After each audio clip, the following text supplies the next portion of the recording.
2082 में आयोजित हिंदी दिवस पे जो विषय हम लोगों का है वह है कि न्यायपालिका एवं विधि के क्षेत्र में हिंदी भाषा की उपयोगिता एवं महत्व। आज हम सभी लोग 14 सितंबर से शुरू हुए हिंदी पखवाड़ा के क्रम में आयोजित हिंदी दिवस के पावन अवसर पर यहाँ ऐतिहासिक लाइब्रेरी हॉल में एकत्र हुए हैं। हिंदी केवल हमारी मातृभाषा ही नहीं बल्कि भारतीय संस्कृति, एकता और इस राष्ट्र के जन भावनाओं की आत्मा है। जब बात न्यायपालिका और विधि के क्षेत्र की आती है तब भाषा का महत्व और भी अधिक हो जाता है। यदि हम न्यायपालिका और विधि के क्षेत्र को दृष्टि डालें तो हम पाते हैं कि भाषा यहाँ केवल संप्रेषण का साधन नहीं बल्कि न्याय की आत्मा है। न्याय तभी सार्थक बनता है जब वह समाज के अंतिम व्यक्ति तक उसकी अपनी भाषा में पहुंचे। इसीलिए हिंदी का विधि और न्यायपालिका में प्रयोग केवल उपयोगिता का विषय नहीं बल्कि लोकतंत्र की आत्मा की रक्षा का माध्यम भी है। यह न केवल न्याय तक समान पहुंच सुनिश्चित करता है बल्कि आम नागरिक को यह विश्वास भी दिलाता है कि कानून और अदालतें उसकी भाषा में उससे संवाद कर रही हैं। आज की गोष्ठी का विषय न्यायपालिका एवं हिंदी के क्षेत्र में हिंदी भाषा की उपयोगिता एवं महत्व, जिस पर हमारे सम्मानीय अतिथिगण का पाथेय प्राप्त होना सुनिश्चित हुआ है, जिसमें हिंदी के सार्वभौमिक विकास का मार्ग प्रशस्त हो। शिक्षा संस्कृत उत्थान न्यास के 3 आयामों भारतीय भाषा अभियान, भारतीय भाषा मंच, शिक्षा स्वास्थ्य न्यास भारतीय ज्ञान परंपरा व भारतीय भाषाओं के उत्थान व गौरव को पुनर्स्थापित करने हेतु कार्य कर रहे हैं।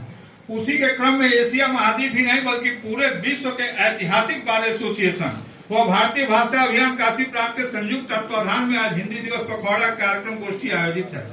हमारा ध्येय वाक्य है कि माँ मातृभूमि वो मातृभाषा का कोई विकल्प नहीं है। बस मैं इतना कहना चाहूंगा कि कमी सिर्फ हमारे संकल्प की है। बस आपको इतना अवगत कराना चाहता हूं कि हम सभी को न्यायपालिका के क्षेत्र में हमारे न्यायमूर्तिगण का आशीर्वाद व सहयोग हमारे लक्ष्य को प्राप्त करने के लिए विभिन्न मंचों से प्राप्त हो रहा है। इसी क्रम में यह भी अवगत कराना है कि माननीय उच्चतम न्यायालय के माननीय न्यायमूर्ति श्री दीपांकर दत्ता महोदय ने प्रमोद सिन्हा वर्सेस सुरेश सिंह चौहान के मामले में पारित आदेश में कहा कि हिंदी राजभाषा ही नहीं राष्ट्रभाषा है।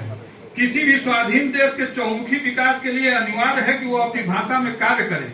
कोई भी ऐसा देश नहीं है जिसने अपनी मातृभाषा की उपेक्षा कर विकास की सीढ़ियां चढ़ी हो। इसलिए हमारे संविधान शिल्पियों द्वारा भारत के संविधान के भाग 17 में अनुच्छेद 343 से 356 में भाषा संबंधी प्रावधान रखा गया, जिसके अंतर्गत 1995 में प्रथम भाषा आयोग पीजी खरे की अध्यक्षता में माननीय राष्ट्रपति जी द्वारा गठित किया गया। तदोपरांत संविधान के अनुच्छेद 348(1) के परिप्रेक्ष्य में राजभाषा अधिनियम 1963 पारित किया गया, जिसमें उच्च न्यायालय के संबंध में भाषा संबंधी प्रावधान किए गए। किंतु आजादी के 75 वर्षों बाद भी हमारे देश में न्यायालयों में भारतीय भाषाओं के प्रयोग को लेकर असमंजस की स्थिति बनी हुई है। हमें अभी अवगत कराते हुए हमें गर्व की अनुभूति हो रही है कि हमारे बीच में बैठे हमारे मुख्य वक्ता माननीय न्यायमूर्ति डॉक्टर गौतम चौधरी साहब ने एक कीर्तिमान स्थापित किया है।